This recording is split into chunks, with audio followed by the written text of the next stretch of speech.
Manusia pada hakikatnya benar-benar berada dalam keadaan yang merdeka itu pada diri dia, pada ruh dia, pada benak dia, pada pikiran dia. Walaupun tangannya dibelenggu, matanya ditutup, ya, kakinya diikat, disimpan di ruang yang tertutup, gelap, hitam, dan sebagainya,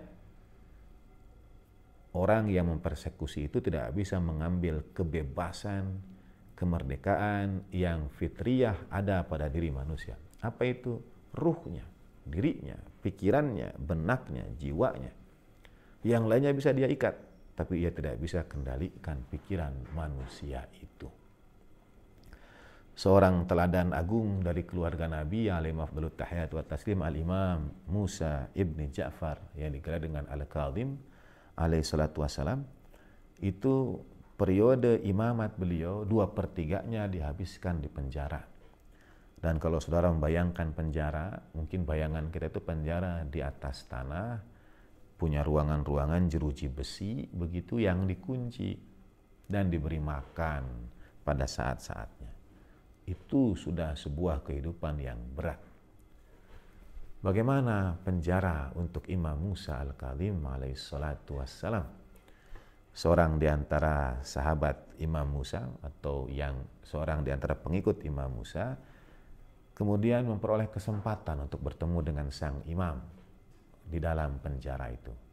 Selama ini dipisahkan, tidak ada hubungan, tidak diketahui di mana imam dan sebagainya.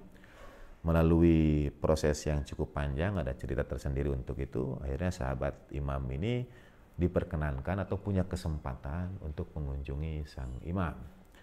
Dan ia dibawa pada tempat yang masuk ke dalam tanah, ke bawah tanah, menuruni anak tangga demi anak tangga ke bawah tanah yang makin lama makin gelap, makin pengap, dan makin sempit. Dalam perjalanan itu ia membayangkan di mana Imam Musa Al-Kadhim alaihi afdalut tahiyati wa taslim, hingga di satu titik penjaga menunjukkan di sana, di dalam sana dilihatlah ada satu onggokan baju yang oleh petugas penjara dianggap sebagai onggokan baju saja. Ketika didekati, onggokan baju itu adalah Al-Imam Musa Al-Kadhim alaihi afdalut tahiyati wa taslim yang sedang sujud dan berdoa. Sahabat ini melihat keadaan sang imam, ia tidak kuasa menahan air matanya. Ia menangis karena ruangan itu sangat gelap dan pengap, dan bagi imam disediakan satu ruangan yang hanya cukup seperti celah di dalam dinding bebatuan yang hanya cukup bagi sang imam itu untuk duduk saja. Jangankan berdiri, hanya cukup untuk duduk saja, dan karena itu beliau memperbanyak sujud. Jadi untuk sujud dan duduk. Sahabat ini menangis karena melihat seorang teladan cucunda baginda Nabi diperlakukan demikian. Hanya dibawa sesekali untuk menghirup udara yang segar, kemudian diturunkan kembali. Dengan suasana seperti itu, di penjara, dipersekusi seperti itu, tetap kemerdekaan pikiran itu tidak dapat direnggut. Persekusi seperti apapun tidak akan sanggup merasuki pikiran manusia. Inilah ranah yang berusaha karenanya kita mohonkan perlindungan kepada Allah Subhanahu wa taala, yang berusaha untuk digoda oleh setan itu. Karena setan tidak punya kuasa untuk masuk pada pikiran manusia itu, pada ranah manusia itu, unless manusia mengizinkannya. Kecuali kita sendiri yang membukakan pintunya, maka dia leluasa masuk ke dalamnya. Pikiran bahwa kita misalnya kayaknya Tuhan tidak lagi memaafkan saya sudah berbuat dosa besar, bagaimana mungkin Tuhan mengampuni saya, kayaknya tidak ada lagi ini peluang bagi saya untuk selamat dan sebagainya. Itu pintu masuk buat setan supaya pikiran kita ini terkacaukan, tercerabut dari kemaha kasih sayangan Tuhan yang teramat luas. Bahwa kita tidak boleh berputus asa dari rahmat Allah Subhanahu wa taala. Kita boleh jadi berbuat dosa yang sangat besar, tapi lebih besar lagi berputus asa pada rahmat Allah Subhanahu wa Ta'ala. Tuhan kita bukan hanya Tuhan bagi orang-orang yang taat, bukan hanya Tuhan bagi mereka yang ahli ibadah, bukan hanya Tuhan bagi mereka yang rajin sedekah. Tuhan kita juga adalah Tuhan orang-orang yang berdosa, Tuhan orang-orang yang salah, Tuhan orang-orang yang khilaf, Tuhan orang-orang yang punya banyak masalah. Kepada siapa lagi orang yang salah, dosa, khilaf, hina, banyak masalah, kotor itu mesti datang? Kalau tidak kehadirat Allah Subhanahu wa Ta'ala.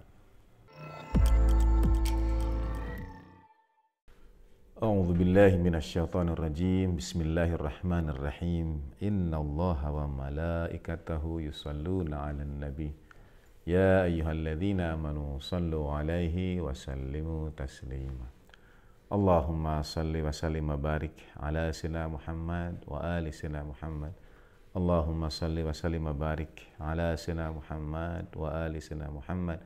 Allahumma salli wa sallim wa barik ala sayyidina Muhammad wa ali sayyidina Muhammad wa ajil farajahum syarif warzuqna fid dunya ziyaratahum wa fil akhirati syafa'atahum. Assalamu alayka ayyuhan nabiyyu wa rahmatullahi wa barakatuh. Assalamu alayna wa ala ibadillahi salihin. Assalamu alaikum jami'an wa rahmatullahi wa barakatuh. Asyhadu an la ilaha illallah wahdahu la syarikalah wa asyhadu anna sayyidana wa maulana Muhammadan abduhu wa rasuluh la nabiyya ba'dah. Allahumma salli wa sallim wa barik ala sayyidina Muhammad wa ali sayyidina Muhammad wa ajil farajahum syarif warzuqna fid dunya ziyaratahum wa fil akhirati syafa'atahum. Saudara sekalian rahimakumullah, alhamdulillah rabbil alamin.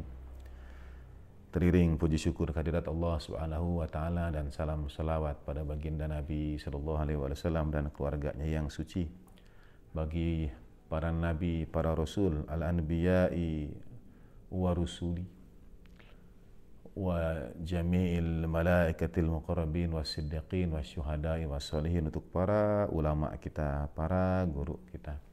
Teriring kita mohonkan agar Allah Ta'ala curahkan rahmat dan ampunan bagi mereka, bagi para guru kita, kedua orang tua kita, wajibatul hukuk yang punya hak atas diri kita, terkhusus yang mengajarkan kepada kita kitab suci Al-Quran. Bagi mereka, bagi almarhumin di antara mereka, dan bagi para guru-guru kita, kita antarkan Ummul Kitab Al-Fatihah. A'udzubillahi minasyaitonir rajim. Bismillahirrahmanirrahim. Alhamdulillahi rabbil alamin. Ar-Rahmanir Rahim. Maliki yaumiddin. Iyyaka na'budu wa iyyaka nasta'in. Ihdinas siratal mustaqim. Siratal ladzina an'amta 'alaihim ghairil maghdubi 'alaihim waladdallin.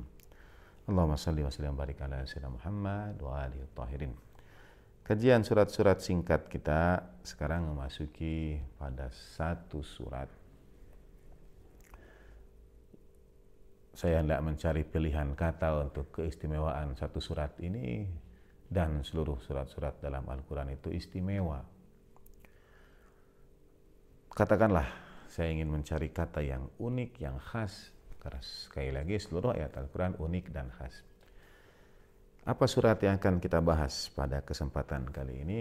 Suratul Ikhlas, surat Al-Ikhlas. Surat yang diawali dengan ayat pertama, A'udzubillahi minasyaitonir rajim. Bismillahirrahmanirrahim. Qul huwallahu ahad. Allahus samad, lam yalid wa lam yulad wa lam yakun lahu kufuwan ahad. Sadaqallahul maulana al-aliyyul azim. Wa sadaqa rasuluhun nabiyyul karim wa nahnu ala dhalika minasyahidin wa syakirin walhamdulillahi rabbil alamin. Surat Al-Ikhlas dipahami sebagai surat Makkiyah.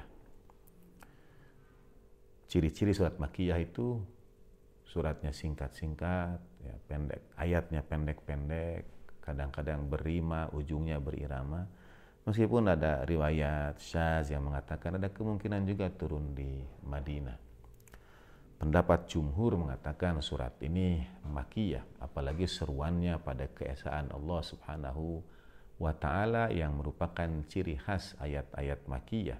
Ayat-ayat Madaniyah itu berkisah tentang kaum muslimin dan hukum-hukum yang diturunkan kepada mereka, berbagai perkara yang terjadi di antara umat manusia dan kaum muslimin, misalnya mengatur urusan rumah tangga, pernikahan, perceraian, waris, peperangan, dan lain sebagainya. Ini ayat-ayat madaniyah. Adapun ayat-ayat makkiyah, ayat-ayat yang turun di kota suci Makkah, lebih banyak berkaitan dengan perkara keimanan, ketuhanan, penyembahan kepada Allah Subhanahu wa Ta'ala, dan tidak menyekutukannya. Karena itu sangat besar kemungkinan bahwa ayat ini, dan memang demikian disepakati oleh jumhur para ulama, surat Al-Ikhlas itu adalah surat Makkiyah, surat yang diturunkan di kota suci Makkah.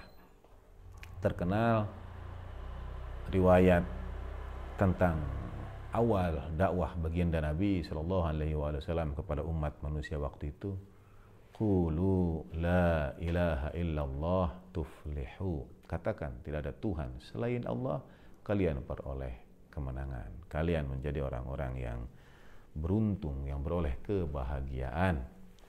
Jadi awal dakwah itu belum masuk kepada berbagai hukum-hukum Islam yang banyak turunnya kemudian di Madinah. Dalam riwayat umum, hatta bahkan sholat, kewajiban sholat itu baru turun setelah peristiwa Isra dan Mi'raj, setahun sebelum baginda Nabi hijrah Sallallahu Alaihi Wasallam, pasca tahun-tahun ketika baginda Nabi dan keluarganya yang suci Sallallahu Alaihi Wasallam itu diboikot di lembah Abu Talib, barulah turun kewajiban sholat melalui peristiwa Isra dan Mi'raj. Ini pendapat secara umum, meskipun ada juga pendapat yang mengatakan ada kemungkinan perintah sholat secara awal kepada baginda Nabi Sallallahu Alaihi Wasallam sudah bersamaan dengan turunnya kitab suci, ataupun juga baginda Nabi melanjutkan perintah-perintah ibadah dari para nabi terdahulu, millata Ibrahim hanifa, syariat Nabiullah Ibrahim alaihissalatu wassalam. Tetapi kepada umat misalnya kemudian diturunkan bertahap. Ada juga pendapat yang mengatakan misalnya bahwa surat Al-Kautsar yang nanti akan kita bahas juga pada waktunya, ini turun pada tahun kedua kenabian. Penanggalan dalam Islam itu sering diibaratkan dengan hijrah baginda Nabi Shallallahu Alaihi Wasallam yang menjadi tahun pertama hijriyah, jadi tahun kedua hijrah, tahun ketiga hijrah. Nah, sebelum hijrah sering diibaratkan dengan misalnya tahun kenabian, setelah usia baginda Nabi Shallallahu Alaihi Wasallam mengumumkan, menyampaikan kepada umat tentang kenabian beliau pada usia penuh berkah 40 tahun. 40 tahun baginda Nabi itu kemudian dihitung sebagai tahun kenabian. Nah, tahun kedua kenabian, jadi 2 tahun pasca baginda Nabi Shallallahu Alaihi Wasallam menyampaikan kepada umat tentang risalah, itu turun surah Al-Kautsar. A'udzubillahi minasyaitonir rajim. Bismillahirrahmanirrahim. Inna a'tainaka al-kautsar fashalli lirabbika wanhar inna syani'aka huwal abtar. Sesungguhnya kami telah memberikan kepadamu karunia yang teramat banyak. Sekali lagi nanti insyaallah akan kita bahas pada waktunya. Poin pembicaraan kali ini adalah berkaitan dengan fashalli lirabbika, maka sholatlah pada Tuhanmu. Di sini para ahli tafsir membahas sholat yang bagaimana, sholat yang seperti apa. Karena ini tahun kedua kenabian, maka atau misalnya pada tahun ke-6 kenabian, ketika tantangan terhadap kaum mukminin semakin berat, dan tahun ke-6 kenabian itu ditandai dari perpindahan dakwah atau metode dakwah baginda Nabi Shallallahu Alaihi Wasallam dari yang sirri, dari yang sembunyi-sembunyi, dari yang diam-diam kepada yang i'lani, pada yang terang-terangan. Dan pada tahapan ini turun surah Al-Muzammil. A'udzubillahi minasyaitonir rajim. Ya ayyuhal muzammil qumil laila illa qalila. Wahai orang yang berselimut, bangunlah untuk sholat pada malam hari itu walaupun sedikit. Jadi perintah sholat sudah ada pada tahun kedua kenabian, pada tahun ke-6 kenabian. Sementara peristiwa Isra dan Mi'raj dengan kewajiban sholat yang 5 itu turun 1 tahun sebelum hijrah baginda Nabi Sallallahu Alaihi Wasallam, jadi 12 hampir 13 tahun setelah kenabian. Karena itu surat Al-Ikhlas adalah surat Makkiyah. Jumhur ulama mengatakan ini surat Makkiyah karena turun pada periode untuk menegaskan keesaan Allah Subhanahu wa taala, peribadatan dan persembahan hanya kepada Allah Subhanahu wa taala.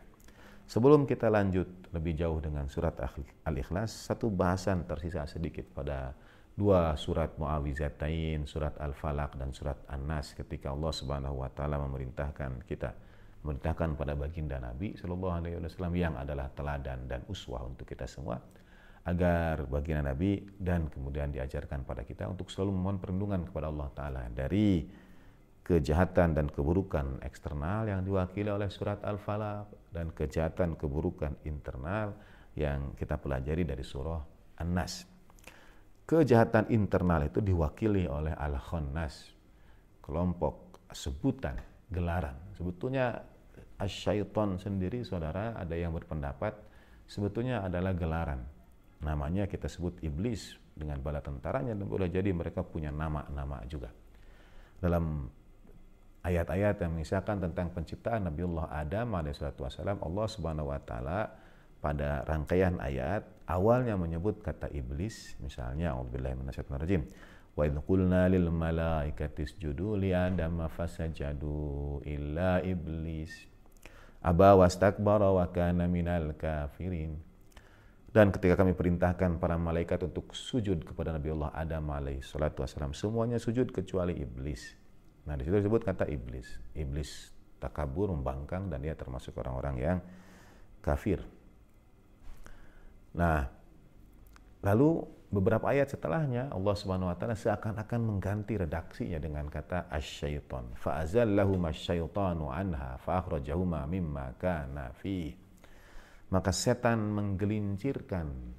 Nah, azalla itu tergelincir, ya, menggelincirkan. Jadi pada ayat sebelumnya disebut iblis, tapi ketika ia menggelincirkan disebutlah setan. Sehingga setan menjadi gelaran bagi siapa saja yang menggelincirkan seseorang, yang menghalangi seseorang dari ketaatan kepada Allah Subhanahu wa taala. Sementara Al-Khannas, ini kelompok besar lagi yang membuat manusia itu step back ya, mundur dari ketaatan kepada Allah Subhanahu wa taala dengan godaan-godaan yang ada, iwaswisu fi sudurin nas. Nah, karena manusia pada hakikatnya kemerdekaan yang sejati, nanti dari situ kita akan masuk karena dalam rangkaian surat-surat dalam Al-Quran, surat Al-Falaq dan An-Nas ini hadir setelah surat Al-Ikhlas, dan memang ada hubungannya. Meskipun dalam pembahasan kita mulai dari An-Nas naik ke atas. Nah, dalam surat Al-Falaq dan surat An-Nas itu, pada surat An-Nas, godaan terbesar datang dari dalam diri kita. Itu yang kita sebut khatirat atau khawatir ya dalam bahasa Arabnya. Jadi lintasan-lintasan pikiran yang mengganggu kita. Sebagian mungkin datang dari setan tadi itu, sebagian dari diri kita sendiri. A'udzubillahi minasyaitonir rajim. Innan nafsala ammaratun bisu'i illa ma rahima rabbi. Jadi khawatir ini yang ke dalam bahasa Indonesia disebut khawatir. Khawatir bahasa Indonesia itu dalam bahasa Arab khawatir bentuk jamak yang merupakan kelebat pikiran yang dapat mengganggu kita. Sekarang dalam era disrupsi ini ada isu yang sering dibahas tentang mental health, kesehatan mental. Dan itu diawali dari banyaknya pikiran yang merasuki benak kita, kepala kita, jiwa kita. Sementara kemampuan kita untuk memilah informasi, mengolahnya itu terbatas. Manusia sekarang ini dihadapkan pada satu zaman, pada satu tantangan unprecedented yang tidak pernah terjadi sebelumnya, ketika informasi, ragam informasi yang singkat, cepat, padat melalui layar telepon genggam kita hadir di hadapan kita. Otak kita ini, mata kita yang merupakan satu di antara indera penyuplai informasi pada otak. Misalnya dalam 1 menit saja kalau kita sosial mediaan, itu akan memasok informasi bisa beberapa buah dan kita mengolahnya. Sebagian membuat kita bimbang, khawatir, dan sebagainya. Ini era yang mungkin dalam tanda petik setan itu agak ringan bekerjanya. karena ia dibantu oleh manusia sendiri yang pikiran-pikirannya itu banyak, membuat dia terambil waktunya dari mengingat atau melaksanakan hal-hal yang mendekatkan diri kepada Allah Subhanahu wa Ta'ala. Di satu sisi memang temuan teknologi memberikan kemudahan, di sisi yang lain bersama kemudahan itu ya ada juga tantangan dan harga yang mesti dibayar. Nah, saya ingin sebelum kita masuk ke surat Al-Ikhlas tentang godaan yang dari dalam diri, betapa ia sangat rentan merasuki. Min khutbatin li amiril mu'minin Aliyin alaihi salatu wassalam fi dhammi qaumin bi'ittiba'ihim syaitan. Dalam satu khutbah Sayyidina Ali bin Abi Thalib karramallahu wajah dalam Nahjul Balaghah, Sayyidina Ali bin Abi Thalib karramallahu wajah mengecam sekelompok kaum yang mengikuti setan. Bagaimana mengikuti setan itu? Bagaimana bentuknya? Nah, kata Sayyidina Ali bin Abi Thalib karramallahu wajah, ittakhadhu syaitana li amrihim milaka. Mereka menjadikan setan itu untuk perkara-perkara hidup mereka sebagai tolak ukur. Wattakhadhahum lahu asyraka, menjadikannya berserikat. Apa tolak ukur setan? Jadi tolak ukurnya itu bukan lagi tentang hal-hal yang bersifat ukhrawi, yang mendekatkan kita ke hadirat Allah Subhanahu wa Ta'ala.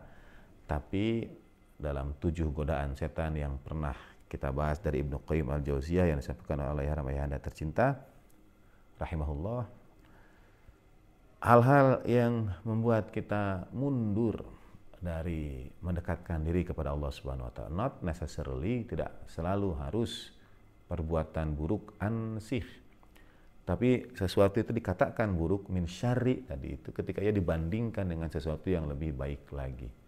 Dalam tasawuf ada adagium hasanatul abrar sayyiatul muqarrabin. Kebaikannya mereka yang berada pada derajat al-abrar, orang yang tinggi derajatnya dari derajat Allah Subhanahu wa Ta'ala. Ini sayyiatul muqarrabin adalah keburukan bagi orang yang derajatnya lebih tinggi lagi. Al-muqarrabin, orang-orang yang dekat dengan Allah Subhanahu wa Ta'ala. Jadi ada al-abrar, mereka yang berbuat baik, dan ada al-muqarrabin yang dekat dengan Allah Ta'ala. Nah, dalam tasawuf ada adagium hasanatul abrar sayyiatul muqarrabin. Kebaikannya al-abrar itu keburukan bagi al-muqarrabin. Relativisme baik dan buruk. Nah, kemudian ada kata-kata Sayyidina Ali bin Abi Thalib karramallahu wajah tentang setan ini. Fabadha wa farqa fi sudurim. Ini kalimat yang sangat indah. Bagaimana Sayyidina Ali bin Abi Thalib karramallahu wajah, fabadha wa farqa, itu artinya setan itu meletakkan, anggap, memang kalimatnya begitu secara harfiah, menyimpan telur dan mengeraminya di dalam dada mereka, di dalam diri kita, dalam jiwa kita. Itu sebetulnya setan itu bisa jadi kalimat Sayyidina Ali bin Abi Thalib karramallahu wajah ini kiasan, majazi, ya, atau konotatif begitu, permisalan. Jadi setan menyimpan telur dalam dada manusia dan mengeraminya, menungguinya. Itu musuh yang tidak pernah berhenti berusaha menggelincirkan kita. Fabadha wa farakha fi sudurihim. Ini kalimat yang sangat powerful dari Sayyidina Ali bin Abi Thalib karramallahu wajah untuk mengingatkan kita itu, atau ya ada telur yang setan simpan fi sudur, pada dada orang-orang yang mengikuti setan itu, dan mereka lalu karena dierami oleh setan ya tumbuh makin lama makin kuat, kecuali bagi orang-orang yang bertakwa. Nah, dalam kajian tentang khannas itu yang menggoda kita untuk membuat kita mundur dari mendekatkan diri ke hadirat Allah Subhanahu wa Ta'ala. Nah, orang-orang bertakwa ini, dan ini pelajaran untuk kita, peringatan bagi kita kalau kita berada dalam rencana, niat, mendekatkan diri pada Allah Ta'ala dalam satu amal kebaikan, lalu kita berusaha mundur, just keep going. Tetap saja lanjut, bismillah, berusaha. Mengapa? A'udzubillahi minasyaitonir rajim. Dalam surah Al-A'raf, surat ke-7 ayat 201, Allah Subhanahu wa taala berfirman, A'udzubillahi minasyaitonir rajim, innal ladzina taqaw idza massahum ta'ifum minasyaitani tadzakkaru fa idza hum mubsirun. Sesungguhnya orang-orang yang bertakwa, kalau massahum, kalau menimpa mereka sekelompok dari setan itu, jadi kalau datang kepada mereka was-was tadi, yuwaswisu fi sudurin nas minal jinnati wan nas itu, tadzakkaru, mereka akan mengingat Allah Subhanahu wa taala, ingat. Jadi orang bertakwa begitu ada khannas ini datang, dia ingat, tadzakkaru faidahum mubsirun. Nah, ayat Al-Qur'an mengajarkan kepada kita bagaimana cara kita menghadapi al-khannas itu. Kalau kita hendak berbuat baik, tiba-tiba ada yang mendesak kita mundur dari niatan baik kita itu, bagaimana kita mengingat? Al-Quran menyebutkannya, mereka ini kemudian tadzakkaru faidahum mubsirun. Mubsirun dari kata basar yang artinya melihat. Satu di antara kiat menurut ayat Al-Quran, surat Al-A'raf 7, surat ke-7 ayat 201 ini, kalau ada godaan dari khannas yang membuat kita mundur dari niat melakukan kebaikan, menurut surat Al-A'raf ini, mubsirun. Apa itu? Orang bertakwa terpampang di hadapan mereka. Mereka melihat dengan jelas kesalahan-kesalahan mereka, dosa-dosa mereka. Jadi satu cara untuk terus menghadapi al-khannas itu adalah dengan mengingat kesalahan kita. Seorang guru besar, arif, ulama teramat luar biasa abad 20, Al-Imam Ar-Rahil As-Sayyid Ruhullah Al-Musawi Al-Khumaini rahimahullah wa qaddasallahu nafsu zakiyah menyampaikan agar kita melupakan kebaikan kita dan mengingat-ingat kesalahan kita, mengingat-ingat keburukan kita. Menurut surat Al-A'raf ini, di antara kiat atau senjata untuk menghadapi al-khannas itu adalah dengan mengingat-ingat kesalahan. Manusia secara fitriah cenderung melupakan kesalahannya dan mengingat-ingat kebaikan yang pernah ia lakukan. Nah, orang bertakwa sebaliknya. Idza massahum ta'ifun minasyaiton tadzakkaru faidahum mubsirun. Kalau menimpa mereka was-was dari setan itu, mereka mengingat Allah Subhanahu wa taala dengan cara antara lain mengingat-ingat kesalahan. Jadi memohon ampun dengan mengingat-ingat kesalahan itu sebetulnya bagian dari cara melawan khannas, dan setan ingin kita lupa kesalahan-kesalahan kita itu. Baik, itu catatan tentang khannas. Nah, di ranah mana khannas ini memainkan peranannya pada sudur manusia, terlepas dari tingkatan kesadaran, mulai dari sadar, fuad, qalb, dan seterusnya. Saya ambil saja satu contoh yang berkaitan dengan apa yang kita hadapi di era disrupsi sekarang ini, yaitu pikiran kita, ya, isu mental health, kesehatan mental yang berkaitan dengan bagaimana kita menata pikiran kita, bagaimana kita memandang perspektif kehidupan, memberikan narasi yang tepat untuk permasalahan-permasalahan yang kita hadapi dan sebagainya. Anak-anak sekarang sering menyebut satu permasalahan yang mereka hadapi itu dengan overthinking, terlalu banyak berpikir, yang sebetulnya terlalu banyak khawatir. Nah, di ranah itulah was-was setan itu masuk. Karena sebelum saya bincangkan lebih jauh, ada sebuah buku ditulis oleh Viktor E. Frankl, seorang Yahudi yang ikut ditawan dalam kamp konsentrasi Nazi Jerman pada Perang Dunia Kedua waktu itu. Di sana ia mengalami penyiksaan, penderitaan bersama dengan orang-orang Yahudi lainnya yang dipenjarakan. Tapi kemudian karena ia seorang psikolog, seingat saya ya kemudian meneliti, mengawasi dan menuliskan buku berjudul Man's Search for Meaning, pencarian manusia tentang pemaknaan. Menurut dia, dari orang yang disiksa, dipersekusi di Auschwitz itu, di penjara yang terkenal dari rezim Nazi Jerman itu, ada dua kelompok yang dia lihat. Yang satu katakanlah daya tahannya lebih sedikit dari kelompok yang lain. Kelompok yang kedua ini daya tahannya lebih besar, ya semangatnya, sehingga chance, kemungkinan kesempatan selamatnya lebih besar. Sementara dari kelompok yang pertama banyak yang menyerah, banyak yang sakit, meninggal, dan lain sebagainya. Nah, kata Viktor Frankl dalam penelitian dia, jadi dia seorang psikolog yang dalam kondisi dia ikut di penjara juga, disiplin ilmunya masih ia gunakan. Dan yang membuat mereka kuat, mereka tahan itu adalah meaning, pemberian makna. Mereka menyusun narasi dalam kepala mereka tentang apa yang mereka hadapi. Kaum muslimin misalnya diajarkan, ya tidak ada yang terjadi tanpa izin Allah Subhanahu wa taala, la haula wala quwwata illa billah.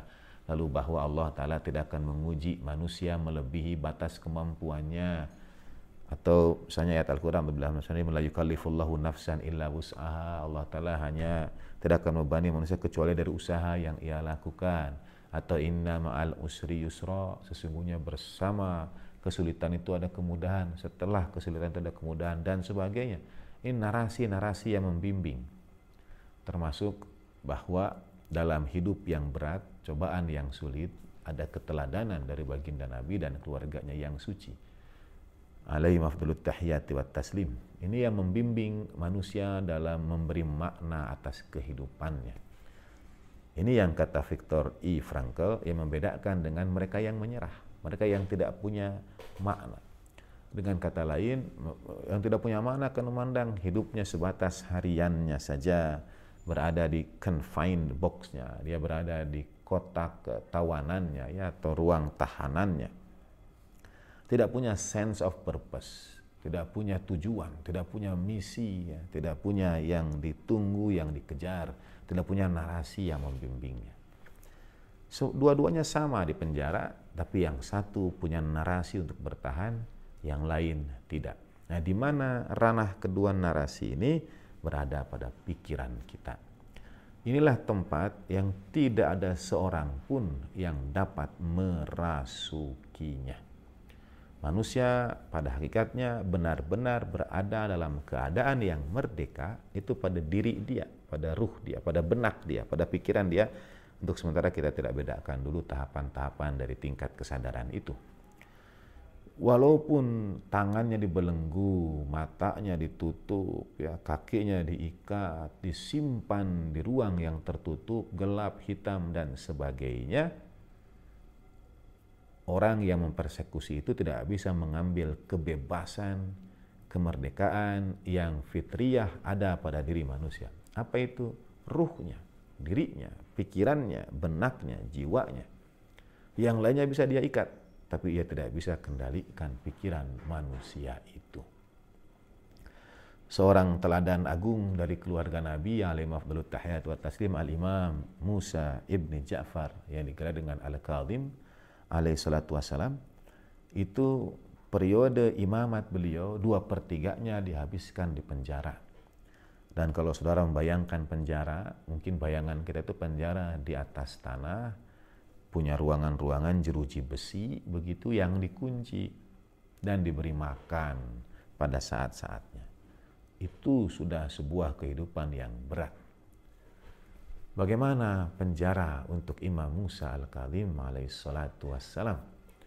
Seorang di antara sahabat Imam Musa atau yang seorang di antara pengikut Imam Musa kemudian memperoleh kesempatan untuk bertemu dengan sang imam di dalam penjara itu. Selama ini dipisahkan, tidak ada hubungan, tidak diketahui di mana imam dan sebagainya. Melalui proses yang cukup panjang, ada cerita tersendiri untuk itu, akhirnya sahabat imam ini diperkenankan atau punya kesempatan untuk mengunjungi sang imam. Dan ia dibawa pada tempat yang masuk ke dalam tanah, ke bawah tanah, menuruni anak tangga demi anak tangga ke bawah tanah yang makin lama makin gelap, makin pengap, dan makin sempit. Dalam perjalanan itu ia membayangkan di mana Imam Musa Al-Kazim alaihi afdhalut tahiyati wa taslim, hingga di satu titik penjaga menunjukkan di sana, di dalam sana dilihatlah ada satu onggokan baju yang oleh petugas penjara dianggap sebagai onggokan baju saja. Ketika didekati, onggokan baju itu adalah Al-Imam Musa Al-Kazim alaihi afdhalut tahiyati wa taslim yang sedang sujud dan berdoa. Sahabat ini melihat keadaan sang imam, ia tidak kuasa menahan air matanya. Ia menangis karena ruangan itu sangat gelap dan pengap, dan bagi imam disediakan satu ruangan yang hanya cukup seperti celah di dalam dinding bebatuan, yang hanya cukup bagi sang imam itu untuk duduk saja. Jangankan berdiri, hanya cukup untuk duduk saja, dan karena itu beliau memperbanyak sujud. Jadi untuk sujud dan duduk. Sahabat ini menangis karena melihat seorang teladan cucunda baginda Nabi diperlakukan demikian. Hanya dibawa sesekali untuk menghirup udara yang segar, kemudian diturunkan kembali. Dengan suasana seperti itu, di penjara, dipersekusi seperti itu, tetap kemerdekaan pikiran itu tidak dapat direnggut. Persekusi seperti apapun tidak akan sanggup merasuki pikiran manusia. Inilah ranah yang berusaha karenanya kita mohonkan perlindungan kepada Allah Subhanahu wa taala, yang berusaha untuk digoda oleh setan itu. Karena setan tidak punya kuasa untuk masuk pada pikiran manusia itu, pada ranah manusia itu, unless manusia mengizinkannya. Kecuali kita sendiri yang membukakan pintunya, maka dia leluasa masuk ke dalamnya. Pikiran bahwa kita misalnya kayaknya Tuhan tidak lagi memaafkan saya sudah berbuat dosa besar, bagaimana mungkin Tuhan mengampuni saya, kayaknya tidak ada lagi ini peluang bagi saya untuk selamat dan sebagainya. Itu pintu masuk buat setan supaya pikiran kita ini terkacaukan, tercerabut dari kemaha kasih sayangan Tuhan yang teramat luas. Bahwa kita tidak boleh berputus asa dari rahmat Allah Subhanahu wa taala. Kita boleh jadi berbuat dosa yang sangat besar, tapi lebih besar lagi berputus asa pada rahmat Allah Subhanahu wa taala. Tuhan kita bukan hanya Tuhan bagi orang-orang yang taat, bukan hanya Tuhan bagi mereka yang ahli ibadah, bukan hanya Tuhan bagi mereka yang rajin sedekah. Tuhan kita juga adalah Tuhan orang-orang yang berdosa, Tuhan orang-orang yang salah, Tuhan orang-orang yang khilaf, Tuhan orang-orang yang punya banyak masalah. Kepada siapa lagi orang yang salah, dosa, khilaf, hina, banyak masalah, kotor itu mesti datang? Kalau tidak kehadirat Allah Subhanahu wa ta'ala. Ranah itu yang akan dirasuki, yang akan dicoba dirasuki oleh setan. Dengan berbagai pembenaran, justifikasi. Al-Quran menyebutkannya, A'udzubillahi minasyaitonir rajim, innal insana aktsara syai'in jadala. Manusia itu makhluk yang paling banyak mendebat, paling banyak berjidal, paling banyak membantah. Satu pemaknaan terhadap ayat ini, dalam benak manusia ini terjadi pro dan kontra. Berbagai perspektif, berbagai pembenaran, justifikasi dari perbuatan buruk dia atau tidak jadi berbuat baik bertarung di benak kita. Dalam riwayat juga dari Al-Ma'sumin, seingat saya, alaihi afdhalut tahiyati wa taslim, seakan-akan pengibaratan misalnya film atau cerita yang menghubungkan manusia menjadi ada dua yang membisiki dan mengawasi. Sering diibaratkan ya, kalau dalam film-film ini saudara, mohon maaf analoginya, unsur merah itu dianggap setan, begitu unsur putih itu malaikat. Tapi ini bahasa film sekali lagi ya, karena tidak ada hubungannya misalnya dengan warna merah dan putih, kita tidak tahu lah, tapi film saya mengibaratkan setan itu merah, malaikat itu putih. Kadang setan disimpannya di kiri, malaikat di kanan. Lalu ia bertarung begitu, memberikan yang satu membisikkan godaan, yang lain memperkuat dan sebagainya. Dan itu memang terjadi. Ada riwayat dari Al-Ma'sumin alaihi wassalatu wassalam. Setan yang menyimpan telur mengeraminya, menyimpan telur di dada manusia dan mengeraminya itu bahkan dari baginda Nabi Shallallahu Alaihi Wasallam, moncongnya, paruhnya itu diletakkan pada dada kita. Jadi sangat dekat sekali. Itu mengapa kita mesti memohonkan perlindungan kepada Allah Subhanahu Wa Taala setiap saat. Nah, di luar itu yang manusia tetap punya kemerdekaan adalah pikirannya. Ia dapat menentukan untuk dirinya sendiri baik dan benarnya. Bahkan ada ayat Al-Quran yang mengisahkan ketika orang itu digiring ke neraka dan mereka menyalahkan setan, kata setan mereka sendiri itu yang salah.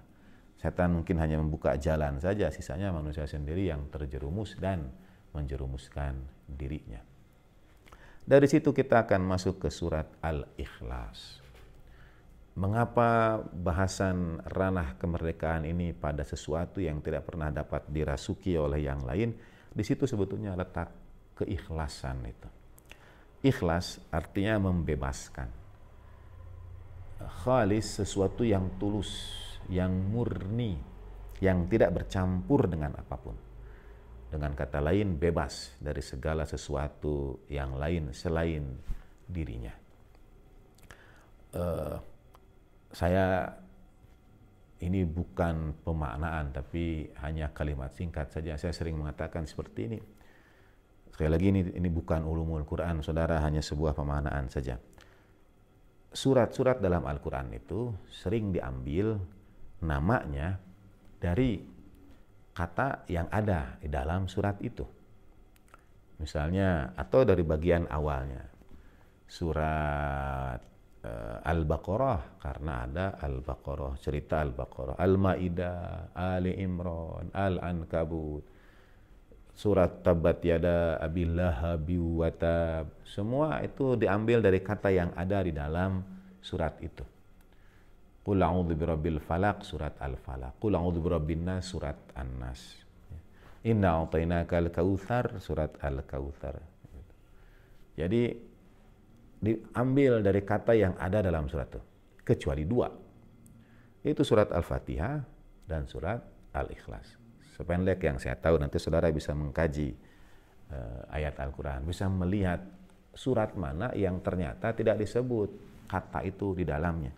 Kata Alamah Jawadi Amuli, mulai dari marhum Syekh Tusi sampai Al-Kashani, mereka itu dalam mendekati Al-Quran, dalam memahami Al-Quran, melakukan hal-hal yang mungkin bagi kita, bagi saya tidak terpikirkan. Para ulama itu setelah menafsirkan ayat Al-Quran, mengkhatamnya, membacanya dari Al-Fatihah sampai An-Nas, memaknainya, mempelajarinya, karena meyakini keberkahan Al-Quran itu, ada para ulama yang satu, menghitung jumlah hurufnya, menghitung jumlah katanya, menghitung jumlah kalimatnya, menghitung berapa alifnya, menghitung berapa baknya, menghitung berapa taknya, berapa thaknya, berapa huruf hijaiyah itu, berapa dalnya, berapa jimnya. Satu-satu dihitung. Mungkin kita akan mengatakan seperti kurang kerjaan. Tidak. Justru karena mereka ingin mencari rahasia di balik itu dan keberkahan pada kitab suci Al-Quran yang, kata Sayyidina Ali bin Abi Thalib karramallahu wajhah, tidak pernah habis keajaibannya. Dan mereka sudah membacanya, mempelajarinya, menafsirkannya. Yang melakukan itu, kata Alamah Jawadi Amuli, adalah para ahli tafsir besar, termasuk Sahib At-Tibyan atau Majma'ul Bayan. Itu melakukan itu, menghitung berapa tanwinnya, berapa yang mansub, berapa yang rofa, berapa yang kasroh, yang majrur, yang mu'rabnya, yang mabninya, dan sebagainya. Dilakukan oleh para ulama besar itu. Karena meyakini keberkahan Al-Quran sekali lagi. Nah, kalau kita hubungannya, kalau kita ingin ambil keberkahan dari para ulama itu, saya takjub sebetulnya, karena bayangkan saudara menghitung berapa alif dalam Al-Quran dari Al-Fatihah sampai An-Nas, menghitung berapa dal gitu ya, berapa jim, itu kan berarti seluruh ayat Al-Quran itu dibaca dan dihitung lagi. Ada juga sekarang di tanah air juga di beberapa toko buku itu ada Al-Quran Mushaf, dan ini tradisi yang sangat baik karena dalam riwayat yang menyebutkan idza mata ibnu Adam, kalau meninggal anak Adam itu terputus amalnya kecuali 3, itu ada bandingan riwayat lain yang mengatakan ada sampai 6, ada sampai 9. Dan dirinci itu amal jariah yang ditinggalkan. Misalnya au hafaro bi'ran, atau amal jariah itu membuka air, membuka jalan air ya, mengalirkan air untuk tempat-tempat yang kekeringan dan sebagainya. Kita doakan saudara kita di beberapa titik di tanah air yang sedang diuji dengan bencana banjir. Dalam satu pemberitaan ada komplek yang karena sudah terendam, dia bobol itu tembok pembatas ke komplek yang lainnya atau ke tempat yang lainnya supaya surut. Itu mungkin saya tidak termasuk ke dalam amal jariah yang mengalirkan air itu misalnya, tapi ya karena darurat dan sebagainya. Nah, kemudian ada awaratha mushafan, atau di antara amal jariah itu adalah mewariskan mushaf. Mushaf Al-Quran, atau mungkin mewariskan buku-buku ilmu pengetahuan dan lain sebagainya. Sehingga di toko buku saudara juga bisa lihat itu ada buku yang Al-Quran tapi isinya kosong. Hanya ada atau diberikan titik-titik supaya kita menuliskannya dengan pensil kah, dengan pulpen kah, kita tulis itu sambil tadarusan Al-Quran, kita tulis dari Bismillahirrahmanirrahim sampai ke An-Nas, dan kemudian diwariskan kepada anak cucu kita, pada keturunan kita. Ini Al-Quran yang ditulis oleh orang tua kita, oleh kakek moyang kita. Ia wariskan mushaf. Dekat rumah kami ada almarhum Bapak Ketua RW kami yang beliau pensiunan militer dan wafat pada usia 87 tahun. Pada tanggal yang sama dengan wafatnya Allahyarham ayahanda tercinta, pada tanggal haul itu kami mendoakan beliau berdua juga. Dan beliau mewariskan 3 dalam usia pensiun itu, wafat 87 tahun. Setelah dari pensiun sampai ke wafat itu beliau menuliskan 3 mushaf Al-Quran ya, menulis dengan tangan dari Al-Fatihah sampai An-Nas. Nah, saudara bisa juga lakukan penelusuran, pencarian, ambil keberkahan, tabarukan pada para ulama itu.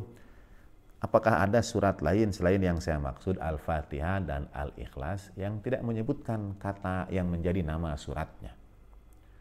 Dalam Al-Baqarah ada Al-Baqarah disebut dalam rangkaian ayatnya.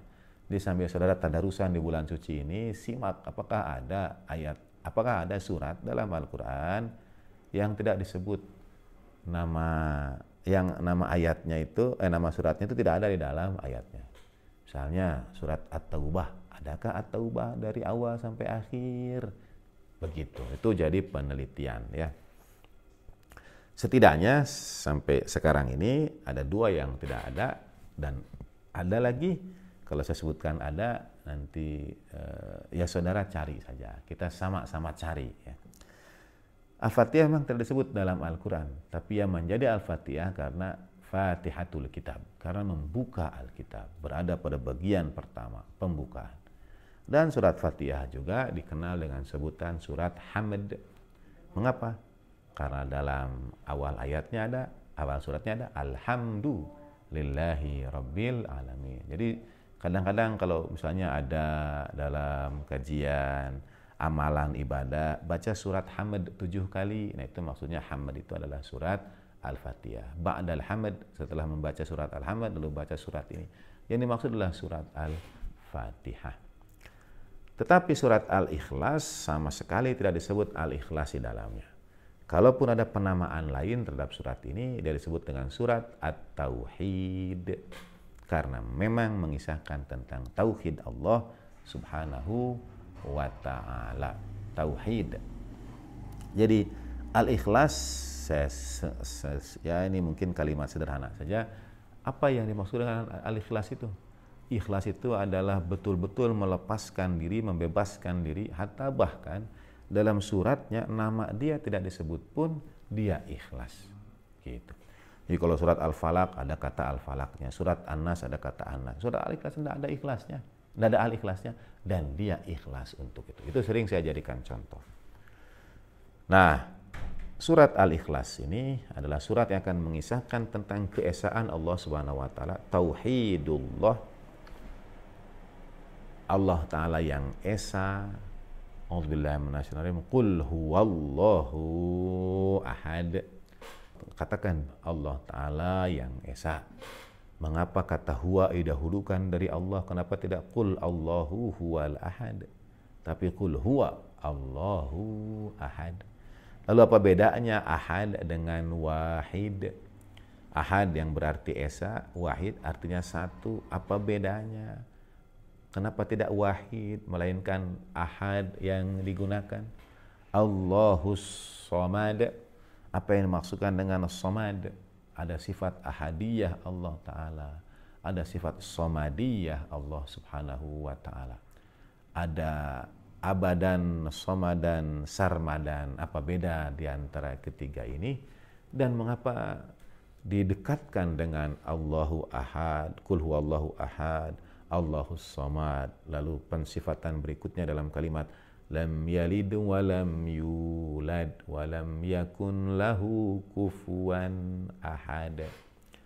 Kalau pada yang pertama qul huwallahu ahad disebut ahad, lalu di akhir juga kemudian nanti disebut juga walam yakun lahu kufuwan ahad, mengisahkan tentang keesaan Allah Subhanahu wa taala dan apa hubungannya dengan keikhlasan, dengan al-ikhlas. Dia masuk di ranah pikiran tadi yang akan berusaha untuk dirasuki oleh setan dan bala tentaranya, oleh al-khannas itu, minal jinnati wan nas itu, yang kita mohonkan perlindungan kepada Allah Subhanahu wa taala baik dari gangguan luar yang diwakili dalam surat Al-Falaq maupun gangguan dalam yang diwakili dalam pemaknaan surat An-Nas. Insya Allah kita lanjutkan dalam pembahasan berikutnya. Terima kasih atas perhatian saudara, atas dukungan saudara terhadap kajian-kajian di kanal kita ini, secara khusus pada kajian-kajian bulan suci. Mudah-mudahan kita beroleh niat kita insya Allah untuk uns bil Quran, lebih dekat lagi, mendekatkan diri dengan Al-Quran. Mohon doa selalu untuk mereka yang mengajarkan kepada kita kitab suci Al-Quran. Kita jumpa lagi insya Allah pada perjumpaan berikutnya. Dan kalau saudara merasa kajian ini bergantung insya Allah atau menggantung, insya Allah saudara adalah orang-orang yang ikhlas. Terima kasih. Wa'alafu minkum. Wassalamualaikum warahmatullahi wabarakatuh. Walhamdulillahirabbil alamin. Wa ma taufiqi illa billah. Alaihi tawakkaltu wa ilaihi unib. Wassalamualaikum warahmatullahi wabarakatuh.